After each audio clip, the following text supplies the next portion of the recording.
জানতো তারা জামিনও হতো, তারা আবার সেই রকম করেই বেড়াতো, এইরকম করেই বেড়াতো, অশান্তি করে বেড়াতো, লোকের টাকা খেত, পয়সা খেত, পাথর খেত, বাড়ি খেত, এক পয়সা চা খায়নি কোনোদিন।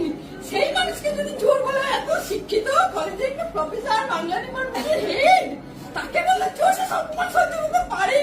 মানুষটা ঘুমড়ে ঘুমড়ে ঘুমড়ে ঘুমড়ে পড়ে গেল, সুইসাইড করে দিল, আর সুইসাইড করে দিল, মানুষটাকে মেরে দিল।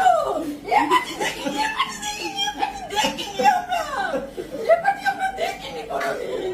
মানুষকে মেরে দেওয়া পার্টি, মানুষকে মেরে দেওয়া পার্টি।